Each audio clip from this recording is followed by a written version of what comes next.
कभी ऐसा लगता है क्या कि सैलरी अकाउंट में आती तो है पर कहाँ चली जाती है पता ही नहीं चलता? अगर हाँ, तो आप अकेले नहीं हैं। ये एक बहुत आम कन्फ्यूजन है कि भाई जब इनकम बढ़ती है तो भी महीने के आखिर में पैसे बचते क्यों नहीं। आज के हमारे विश्लेषण में हम इसी खर्चे के पैराडॉक्स की जड़ तक जाएंगे। तो सवाल यही है। ये एक सीधा सा सवाल लगता है, लेकिन इसका जवाब हमें इस बारे में बहुत कुछ बताता है कि हम अपने पैसे को कैसे मैनेज करते हैं और बड़ी अर्थव्यवस्था हम पर कैसे असर डालती है। चलिए इस पहेली को सुलझाते हैं। अब मजे की बात यह है कि इस सवाल का जवाब कोई नया नहीं है। अरे ये तो एक ऐसे इकोनॉमिक प्रिंसिपल में छिपा है जो 160 साल से भी ज्यादा पुराना है और आज भी उतना ही रेलेवेंट है। तो बात है 1857 की। अर्नस्ट एंजल नाम के एक जर्मन स्टैटिस्टिशियन परिवारों के खर्च करने के तरीकों को देख रहे थे और उन्हें एक बहुत ही दिलचस्प पैटर्न नजर आया। उनकी खोज इतनी जबरदस्त थी कि लगभग 100 साल बाद इंटरनेशनल स्टडीज ने भी इसे सही ठहराया और आज भी दुनिया भर के इकोनॉमिस्ट्स इसका इस्तेमाल करते हैं। तो ये लॉ कहता क्या है? सिंपल है। एंजल का नियम कहता है कि जैसे जैसे लोगों की इनकम बढ़ती है वो अपने बजट का एक छोटा हिस्सा खाने पर खर्च करते हैं। अब ध्यान दीजिए, इसका मतलब ये नहीं है कि वो खाने पर कम पैसे खर्च कर रहे हैं, बल्कि शायद ज्यादा ही कर रहे हों, लेकिन उनकी टोटल इनकम के मुकाबले वो हिस्सा छोटा हो जाता है। इसे ना एक पिज्जा की तरह सोचिए। एक कम आय वाले परिवार के लिए उनके बजट का आधा पिज्जा खाना है। अब जैसे जैसे उनकी इनकम बढ़ी, उनका पूरा बजट यानी पिज्जा ही बड़ा हो गया। हो सकता है खाने का टुकड़ा अब पहले से बड़ा हो, लेकिन पूरे पिज्जा के मुकाबले वो एक छोटा प्रतिशत है। इससे क्या होता है? बचत, इन्वेस्टमेंट और दूसरी चीजों के लिए ज्यादा जगह बन जाती है। ठीक है, ये तो हुई थ्योरी की बात, पर क्या ये आज की दुनिया में भी काम करता है? चलिए आगे बढ़ते हैं और देखते हैं कि ये असल में कैसे दिखता है, बड़े बड़े देशों से लेकर छोटे छोटे समुदायों तक। ये देखिए, एंजल का नियम एकदम एक्शन में। भारत का ही हालिया हाउसहोल्ड कंजम्पशन एक्सपेंडिचर सर्वे बताता है कि ग्रामीण परिवार अपने महीने के खर्चे का लगभग 47% खाने पर खर्च करते हैं, जबकि शहरी परिवार जिनकी इनकम औसतन ज्यादा होती है वो लगभग 40% करते हैं।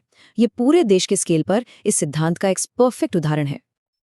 अच्छा, देश का डेटा तो एक बड़ी पिक्चर दिखाता है, लेकिन असली कहानी तो घरों के अंदर होती है ना? तो चलिए अब कर्नाटक के बागलकोट जिले में हुई एक माइक्रो लेवल स्टडी पर नजर डालते हैं। इस स्टडी में शामिल लगभग 79% परिवार या तो लो इनकम थे या लोअर मिडिल इनकम। ये जानना जरूरी है क्योंकि इसका मतलब है कि ज्यादातर लोग अपना बजट बहुत ही सोच समझकर चला रहे हैं। और यहाँ हमें बिल्कुल वही पैटर्न फिर से दिखता है। जरा इस चार्ट को देखिए। सबसे कम कमाने वालों के लिए सबसे बड़ा खर्चा है खाना, लेकिन जैसे जैसे इनकम बढ़ती है ये प्रायोरिटी बदल जाती है। खर्चा खाने से हटकर एजुकेशन, हाउसिंग लोन और सबसे जरूरी सेविंग्स एंड इन्वेस्टमेंट्स की तरफ चला जाता है। ये बिल्कुल टेक्स्ट बुक एग्जाम्पल है एंजल के नियम का। यहाँ तक तो सब सीधा साधा लगता है ना, कि बस इनकम बढ़ाओ और फाइनेंशियल फ्रीडम पालो। लेकिन कहानी में एक ट्विस्ट है, एक ऐसा फैक्टर जो इस सीधी सादी इक्वेशन को एकदम उलझा देता है, और वो है महंगाई।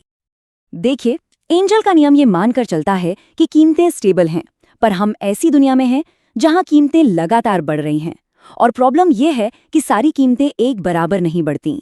तो जब खाना, घर और हेल्थ केयर जैसी जरूरी चीजों की कीमतें लग्जरी आइटम से ज्यादा तेजी से बढ़ें, तब क्या होता है? ब्रुकिंग्स इंस्टीट्यूशन की एक एनालिसिस के मुताबिक पिछले 60 सालों में जरूरी चीजों की कीमतें दूसरी चीजों के मुकाबले 36% ज्यादा तेजी से बढ़ी हैं। ये एक शॉकिंग नंबर है। इसका मतलब है जिंदा रहने का खर्च बाकी सब चीजों से कहीं ज्यादा तेजी से बढ़ रहा है। तो परिवार इस प्रेशर से डील कैसे करते हैं? बागलकोट की स्टडी बताती है कि जब दाम बढ़ते हैं तो आधे से ज्यादा परिवार बस कम खरीदने लगते हैं और 41% लोग सस्ते ऑल्टरनेटिव्स ढूंढते हैं। ये कोई थ्योरी नहीं है, ये असली परिवारों के मुश्किल फैसले हैं। और ये बोझ ना सब पर बराबर नहीं पड़ता। इस चार्ट में जो नीली लाइन है उस पे गौर कीजिए।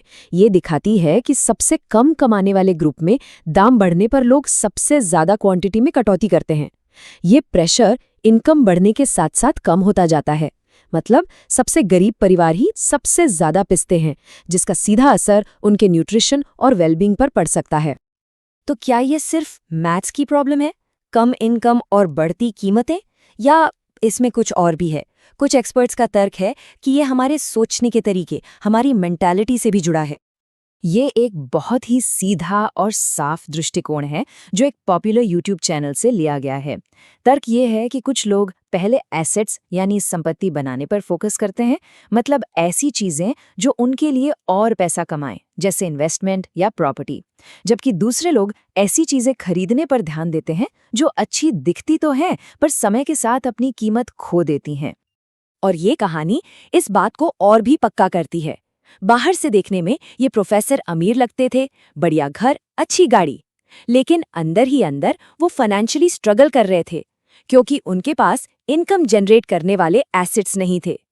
ये एक पावरफुल रिमाइंडर है कि अमीरी का दिखना हमेशा फाइनेंशियल सिक्योरिटी के बराबर नहीं होता। तो अब हमारे सामने दो दमदार एक्सप्लेनेशंस है। एक तरफ है सिस्टम की मैथ्स प्रॉब्लम, बढ़ती कीमतें और रुकी हुई इनकम जो परिवारों को एक कोने में धकेल देती है, और दूसरी तरफ है माइंडसेट का तर्क कि हमारे पर्सनल चॉइसेस जैसे कि एसेट्स पर खर्च को प्रायोरिटी देना एक अलग नतीजा बना सकते हैं। और ये हमें इस पूरे विश्लेषण के सबसे बड़े सवाल पर ले आता है, क्या फाइनेंशियल स्ट्रगल एक बाहरी मैथ्स की समस्या है जहां बढ़ती कीमतें कम कमाने वालों को कोई मौका ही नहीं देती, या ये एक अंदरूनी माइंडसेट की प्रॉब्लम है जिसे सही फाइनेंशियल हैबिट से सुलझाया जा सकता है? शायद असली जवाब ये है कि दोनों एक दूसरे से जुड़े हुए हैं। जब सिस्टम ही मुश्किल हो तो सही माइंडसेट रखना और भी जरूरी हो जाता है, लेकिन साथ ही और भी मुश्किल, ये सोचने के लिए एक बहुत जरूरी सवाल है,